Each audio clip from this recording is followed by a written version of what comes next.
Visite de l'hôpital médico-chirurgical de campagne installé sur l'annexe du stade Omnisport Modibo Keïta par le président Ibrahim Boubacar Keïta et Mohamed VI du Maroc. Cet hôpital, qui est une initiative marocaine, vise à soulager les souffrances de nos populations. Les deux personnalités ont ensuite assisté l'après-midi à l'ambassade du Maroc à Bamako à la signature d'un accord portant sur la formation sur 2 ans de 500 imams maliens dans le royaume chérifien. Sport football, 6e et dernière journée des matchs de poule de la Coupe CAF. Le stade malien de Bamako joue dimanche en Tunisie sa qualification pour les demi-finales contre le club sportif sfaxien, leader du groupe A. Nous irons à Sotuba, à la Lantre des Blancs, pour voir comment l'équipe prépare cette échéance capitale. Mesdames, Messieurs, bonsoir et bienvenue à l'information sur l'ORTM. Le président de la République, Ibrahim Boubacar Keïta, et son hôte, le roi Mohamed VI du Maroc, ont accompli leur prière du vendredi à la grande mosquée de Bamako. Une prière qui s'est déroulée en présence de plusieurs membres du gouvernement, dont le Premier ministre Agali Aguissa a assisté à la prière. Une prière du vendredi pas comme les autres à la grande mosquée de Bamako, avec la présence de 2 fidèles de marque, en l'occurrence le président de la République Ibrahim Boubacar Keïta et le roi Mohamed VI du Maroc, venus donc sur le lieu pour s'acquitter de leurs obligations religieuses du vendredi saint. Il était 13h20 lorsque les 2 chefs d'État ont fait leur entrée à la mosquée sous un soleil de plomb. Ils sont accueillis par les leaders religieux et les notables de la ville. Les 2 personnalités ont pris place côte à côte sur la première rangée, juste derrière l'imam, dans un espace aménagé pour la circonstance à l'intérieur de la mosquée. Après les 3 appels des muezzins maliens et marocains et le traditionnel koudba ou sermon de l'imam, place aux 2 rakas, et c'est l'imam Koké Kale qui a dirigé la prière. À la fin de la traditionnelle bénédiction, les 2 chefs d'État ont quitté la mosquée. C'est avec beaucoup de satisfaction que les adeptes de la secte malikite ont accompli leur prière. Mali, vous savez, c'est un descendant du prophète. C'est un shérif. Donc c'est respecté par tous les musulmans. Ils sont dans le cœur de tous les musulmans. Priant avec le roi, c'est comme si on a prié derrière le fils du prophète. Voilà le sens spirituel que je donne à cette prière. Vendredi exceptionnel avec un dispositif sécuritaire à hauteur de l'événement. Rien n'était laissé au hasard. Toutes les entrées étaient filtrées par les forces de sécurité et même les hommes des médias étaient surveillés de près. Je vous le disais dans les titres, le président de la République Ibrahim Boubacar Keïta et le roi Mohamed VI du Maroc ont visité cet après-midi l'hôpital médico-chirurgical de campagne sur le terrain annexe du stade Omnisport Modibo Keïta. Installé depuis mardi, cet hôpital médico-chirurgical de campagne est une initiative du roi du Maroc. Son objectif est de soulager les souffrances des populations maliennes. Reportage de Boubacar Sissoko. Cet hôpital médico-chirurgical de campagne est une initiative du roi Mohamed VI du Maroc. Son plateau technique est très relevé, où exerce une équipe de 106 personnes, dont 24 médecins spécialisés. Avant l'arrivée du président Ibrahim Boubacar Keïta et du souverain marocain Mohamed VI, plus de 1780 patients ont été consultés. Nous avons la médecine générale, nous avons la médecine interne, nous avons la neuropsychiatrie, nous avons la pneumologie, nous avons les maladies cardiovasculaires, nous avons la dermatologie, la chirurgie plastique et chirurgie des brûlés, nous avons la maladie femmes-enfants, nous avons un laboratoire où on fait les examens standards, nous avons une salle d'hospitalisation pour femmes-enfants, nous avons un bloc opératoire où on peut faire beaucoup d'interventions chirurgicales, nous avons une salle d'hospitalisation conçue pour hommes et pratiquement on a une capacité de 40 lits.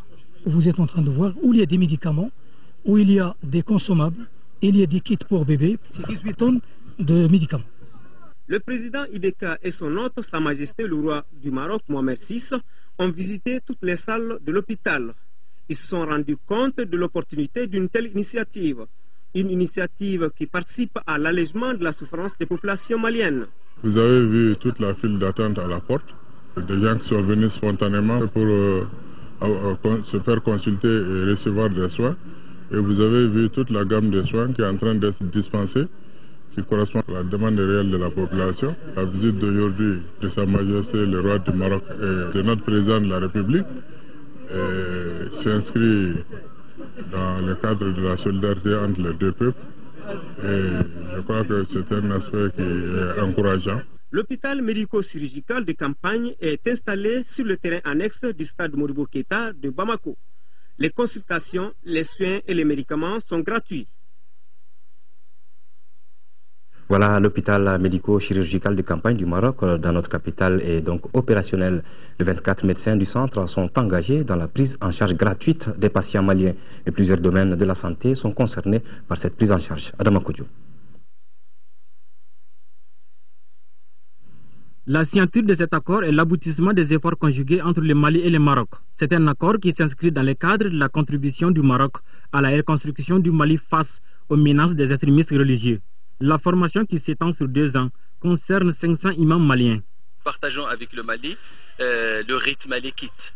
Donc il y a absolument si vous voulez, une cohésion parfaite entre nous en matière de formation des imams, en matière aussi de pratiques religieuses de l'islam sunnite modéré. Il s'agit aussi pour nous de former ces imams selon les principes de modération, selon les principes de tolérance en islam. Donc c'est la pratique, mais aussi une pratique tolérante de l'islam.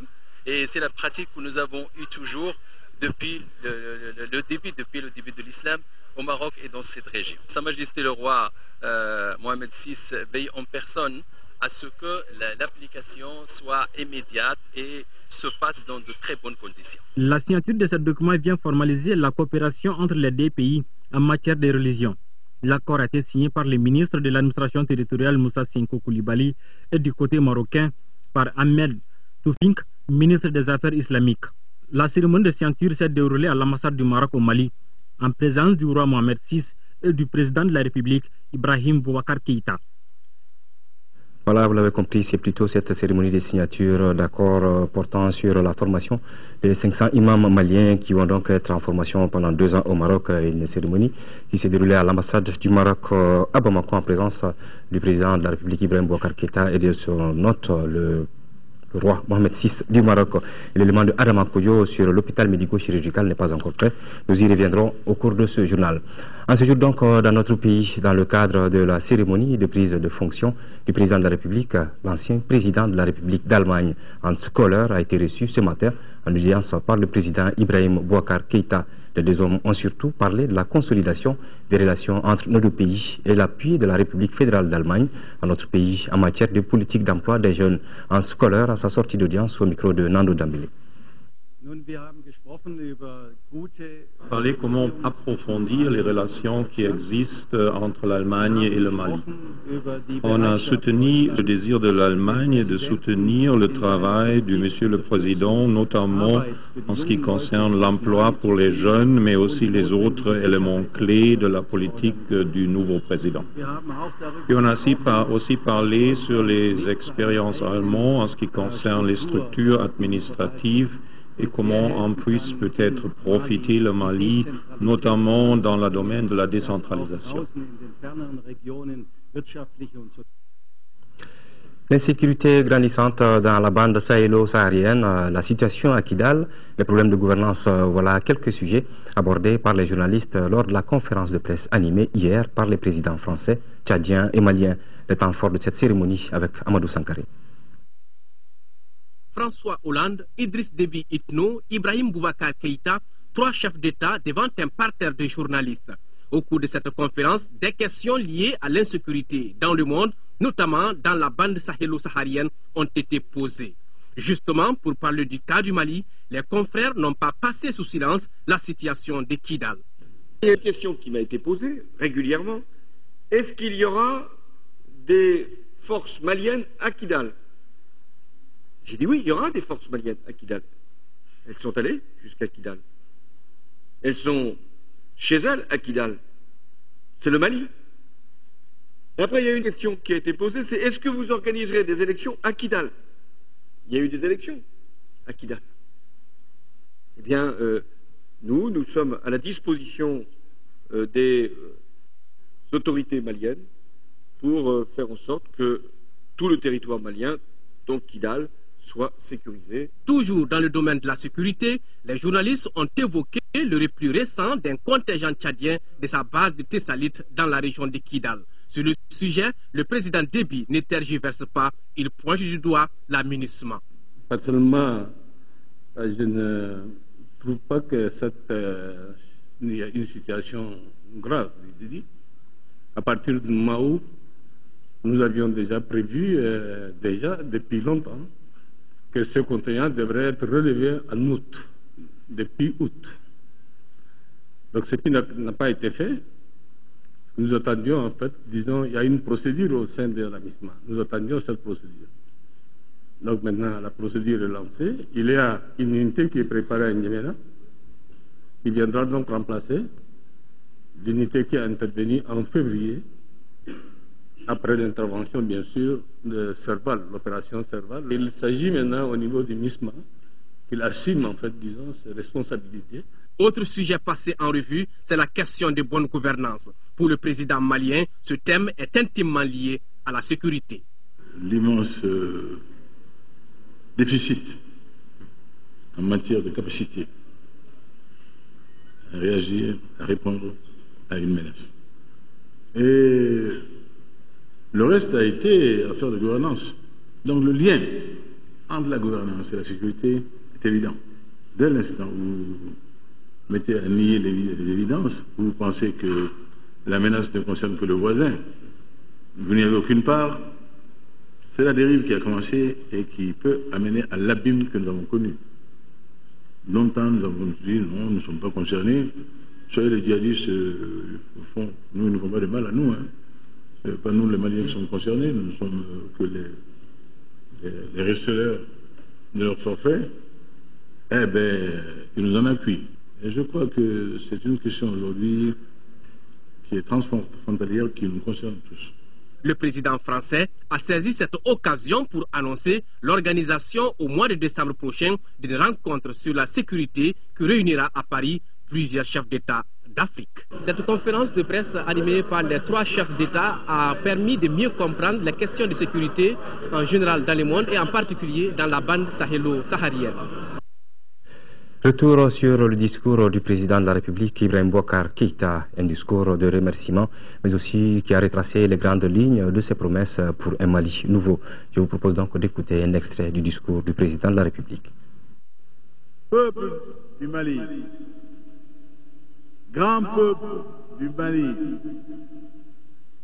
permets qu'en ton nom, je souhaite la bienvenue la plus cordiale à tous ces grands dirigeants de pays et de peuples qui, malgré leur calendrier chargé, nous font l'honneur de leur présence en ce jour ici. Permets qu'en ton nom, je salue tous, Majesté, chef d'État, chef de gouvernement, membres de gouvernement, animateurs d'organisations citoyennes, ainsi que la presse. En ces heures, vous faites de Bamako, notre capitale, le lieu d'envol de l'espérance nouvelle. Votre présence rehausse singulièrement l'éclat de ce jour. Chers amis, j'ai le mot de la reconnaissance, de l'affection et surtout dire à notre peuple et au monde que mon aîné, le professeur Diongouna Traoré, a mérité qu'au jour du mérite reconnu, il brille au fronton de la République. Lui et tous ceux qui, au long de cette transition difficile, laborieuse, auront fait en sorte que le bateau Mali tangue, mais ne se renverse pas. La nouvelle gouvernance de mes voeux n'est pas d'utopie. Tous les pays africains, aujourd'hui, qui ont fait l'effort méthodique de cultiver l'efficacité et l'efficience, sont aujourd'hui parmi les pays émergents. Nous pouvons en être et nous en serons, Inch'Allah. La route qui mène au bonheur du Mali est ma route. Je la prendrai sans dévier, quels que soient les défis. Ce n'est point un projet d'autarcie. Nous croyons sincèrement et profondément en l'intégration sous-régionale et régionale pour être demain du banquet de la mondialisation. Mais seul un Mali fort, qui n'est pas une menace sécuritaire contre lui-même et contre ses voisins, est digne d'aller au rendez-vous de l'universel. Il s'agit alors d'un Mali débarrassé à tout jamais du crime organisé, du narcotrafic et autres cancers sociaux. Il s'agit d'un Mali dont l'armée républicaine à souhait, réhabilitée, remise en ordre, sera le garant de notre défense territoriale et de la défense des institutions. J'en ai pris l'engagement, je le ferai, Inch'Allah. Avant de prendre donc le chemin du retour pour leurs pays respectifs, les chefs d'État africains qui étaient à Bamako ont livré à notre équipe de reportage leurs impressions. Tous ont salué la fin de la crise politico-sécuritaire au Mali avec cette cérémonie. Mamourou Sidibé. La cérémonie marquant la prise de fonction du président Ibrahim Boubacar Keïta a été inédite ce jeudi 19 septembre 2013. Plusieurs présidents d'Afrique avaient fait le déplacement de Bamako. Les autres se sont dit satisfaits et confiants quant à l'avenir du Mali. On a placé cette journée sous le signe, disons, de la joie et sous le signe de la solidarité sous-régionale, continentale et internationale. Pour nous, c'est le monde entier qui a été libéré. Le soulagement et la fierté qui sont les nôtres aujourd'hui de voir le Mali complètement libéré. Et connaissant le peuple malien, ses qualités, son courage, nous savons qu'à partir de maintenant, les choses devraient bien se passer. Une journée exceptionnelle, une journée de fête pour la démocratie, pour la paix retrouvée, la stabilité, l'intégrité du territoire, mais aussi une journée d'espoir avec cette élection du président Ibrahim Boubacar Keïta. Nous souhaitons qu'avec le nouveau président, on a toutes les conditions pour rétablir les conditions de vie normales au Mali. Certains, marqués par le programme de la journée, se sont contentés de remercier le Tout-Puissant pour leur avoir montré ces jours. Un jour qui signe enfin le retour du Mali à une vie constitutionnelle normale. C'est ce que nous souhaitons surtout voir de nos frères maliens, tous ensemble réunis, s'attaquer aux vrais problèmes qui sont ceux du développement. Ça a été une journée de victoire victoire de la démocratie, victoire contre le terrorisme. C'est une belle journée. Nous sommes très fiers de la manière dont les choses se sont passées. L'organisation était bonne et nous avons été bien accueillis. Mais je ne suis pas surpris. Nous connaissons l'hospitalité du peuple malien. Tous sont répartis avec la certitude que le Mali a l'homme qui peut rassembler pour aller à l'essentiel.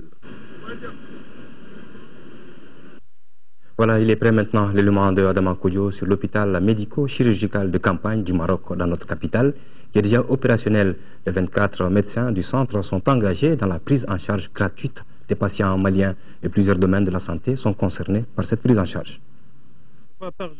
C'est parti pour la prise en charge gratuite des patients à l'hôpital médico-chirurgical de campagne installé au stade Modibo Keïta de Bamako. Contribution du roi Mohamed VI du Maroc dans la prise en charge des malades. L'hôpital multidisciplinaire de niveau 3 compte 40 lits. Aujourd'hui, on a opéré 2 hernies inguinales sous anesthésie loco-régionale. Il y a des malades qui sont programmés pour demain. Il y a un pied diabétique, il y a un malade qui a une fracture, qui a mal consolidé au niveau de sa diaphyse fémorale. On reçoit au fur et à mesure des malades. Le médecin anesthésiste va les voir et puis on va les programmer au bloc opératoire au fur et à mesure. Il y a même des malades qui vont être opérés pour des problèmes des yeux. Avec une équipe de 606 hommes dont 24 médecins, le centre a la capacité d'intervenir dans plusieurs domaines de la santé. Alors vous continuez à voir les tentes et chaque tente, tu vas trouver une spécialité. Commençons par exemple par la première tente, c'est l'attente du triage et la médecine générale. La deuxième plante, il y a la maladie respiratoire, les maladies du poumon, il y a le cardiologue, c'est-à-dire les maladies cardiovasculaires, puis à côté, il y a le dermatologue, le neuropsychiatre, il y a la chirurgie plastique, il y a les maladies des femmes, les maladies des enfants, le laboratoire, il y a le bloc opératoire, il y a les urgences, il y a la spécialité ophtalmologique, l'otorhinolaryngologie, il y a la chirurgie dentaire, il y a la chirurgie générale et la traumatologie, il y a la consultation d'anesthésie, et puis ça se termine par la pharmacie pour la distribution gratuite des médicaments et une tente conçue pour la radiologie standard et l'échographie. Pour satisfaire les patients, le médecin colonel Bait Abdelouhad travaille en parfaite harmonie avec des hommes hautement qualifiés. Ces médecins, presque, je peux dire la moitié, ce sont des enseignants à la faculté de médecine. Moi, en tant que chef d'hôpital, je suis professeur d'enseignement supérieur en anesthésie et réanimation. Donc, on travaille à l'hôpital de CHU, Centre hospitalier universitaire. On travaille ici, c'est la même chose. L'hôpital est à son 3e jour d'activité. Déjà, il a rendu service à beaucoup de patients maliens. Il y a une grande foule. Je peux vous dire qu'on est à pratiquement 1700 prestations par jour. Et malgré tout ça, on arrive à faire une organisation de travail de telle sorte qu'on reçoit au fur et à mesure aussi bien les enfants et les femmes que les hommes. Et vraiment, je suis satisfait de la prise en charge. Parce qu'on est venu, on nous a envoyé chez les spécialistes. Et du coup, après, on nous a envoyé chez les pharmaciens pour nous donner les médicaments. Et ils ont donné encore des rendez-vous pour 15 jours. La durée de l'opération des médecins militaires du royaume chérifien à Bamako n'est pas encore connue. Il faut signaler que le centre est beaucoup sollicité par les patients. Certains d'entre eux passent la nuit devant l'hôpital dans l'espoir de bénéficier du service des médecins, nous confie le colonel Baït. Voilà à présent le contenu de ces deux communiqués avant de poursuivre.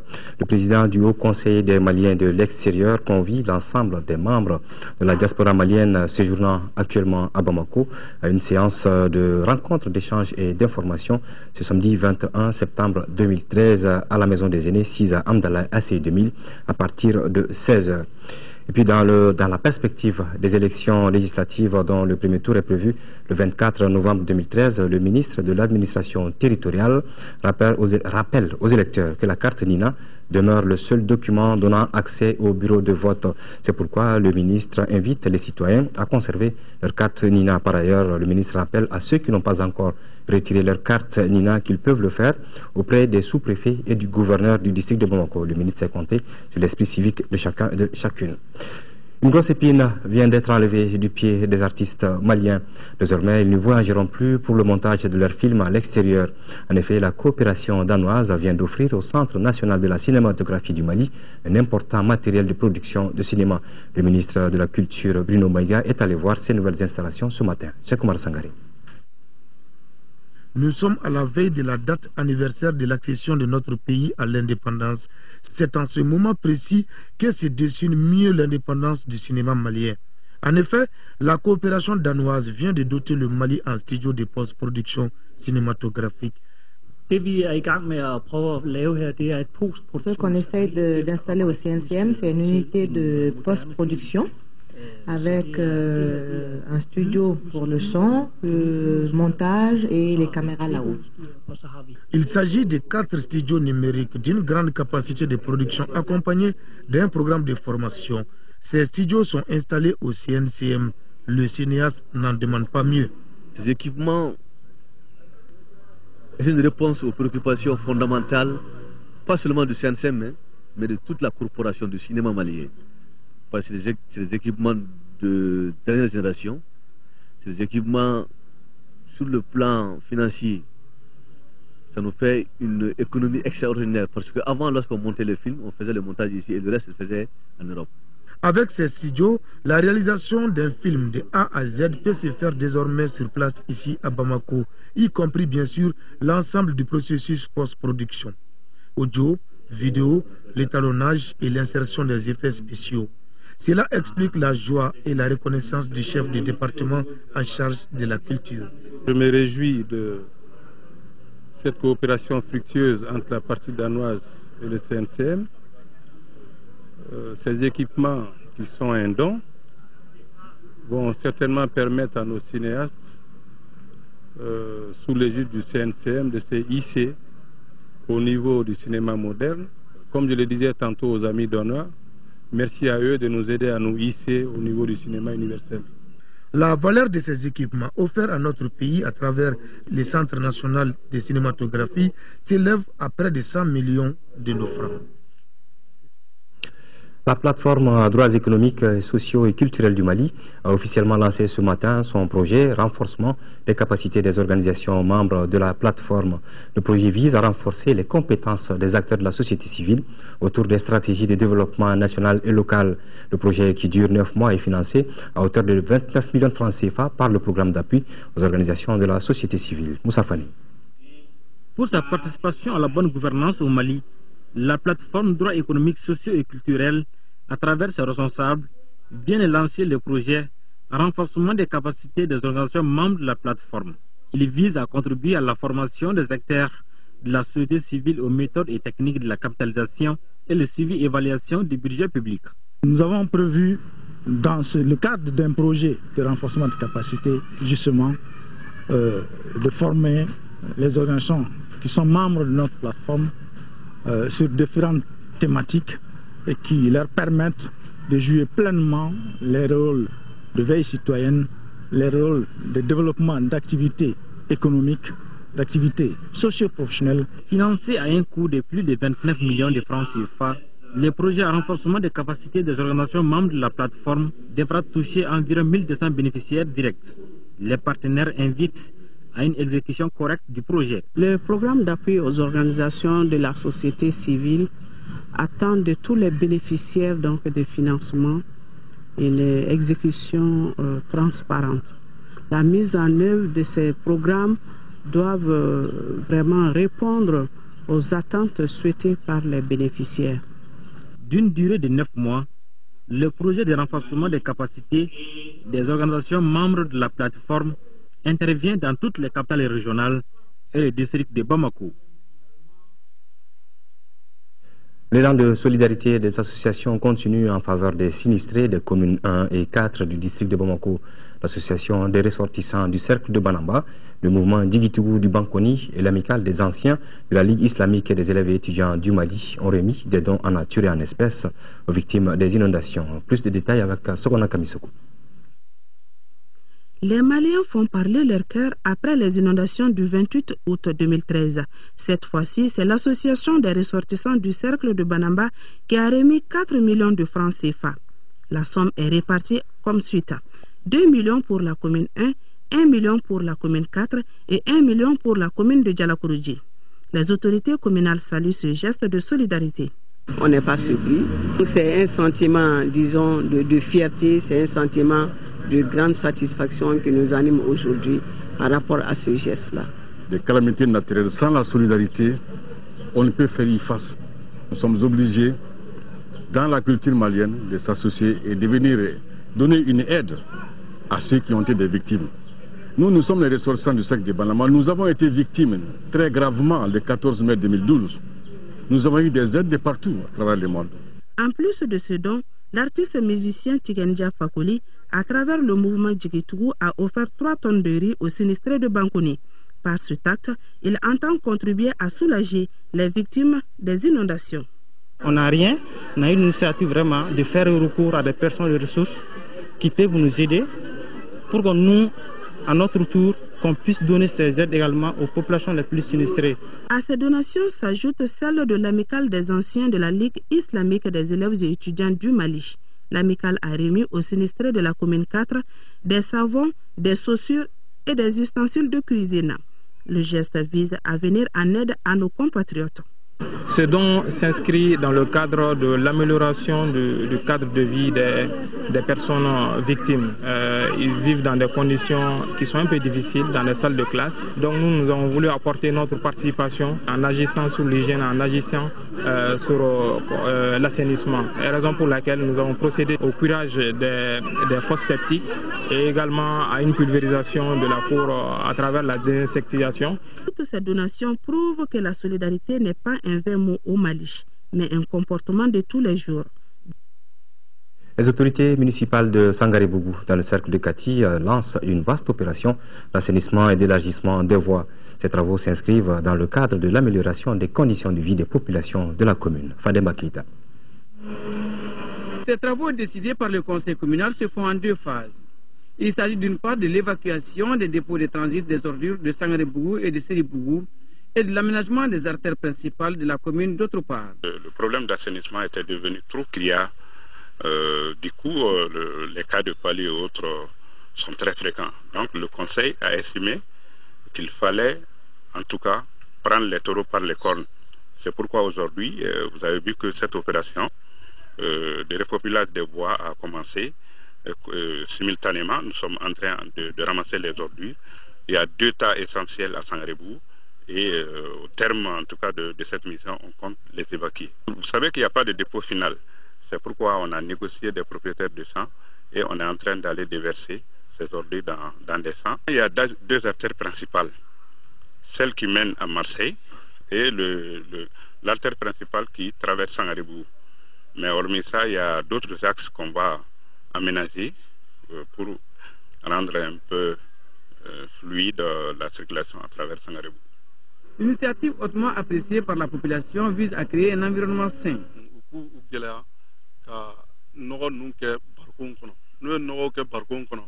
Ce ramassage des ordures contribue à assainir nos quartiers. Ces activités initiées nous invitent à utiliser les poubelles dans nos familles. La santé de la population en dépend. L'opération va coûter à la mairie de Sangarebougou environ 3 millions de francs CFA. Le ramassage de ces ordures durera plus d'une semaine. Remise de matériel de construction à la mairie de la commune urbaine de Caille mardi dernier par la société de la mine d'or de Sadiola, Semos SA, ce dont servira à la reconstruction du marché central de Caille qui a été ravagé, on s'en souvient, par un incendie. La cérémonie a regroupé autour du maire les autorités administratives et politiques ainsi que les commerçants. Kansoutou Kanouté. Suite à l'incendie qui a ravagé le marché public de Caille, la Semos SA, partenaire privilégié en région de Caille, vole au secours des populations 100 tonnes de ciment, 100 feuilles de tollback et 100 barres de fer IPN 80 ont été gracieusement offertes par la mine d'or de Sadiola, la Semos SA, aux autorités municipales. Selon le maire de la commune urbaine de Caille, ce don qui vient à point nommé sera judicieusement utilisé. Les matériaux dont la remise s'effectuera des mains du directeur général de la Semos SA constitue un trésor pour la mairie. En recevant ces matériaux, nous venons de franchir un grand pas dans la reconstruction du marché et la réinstallation de ses occupants.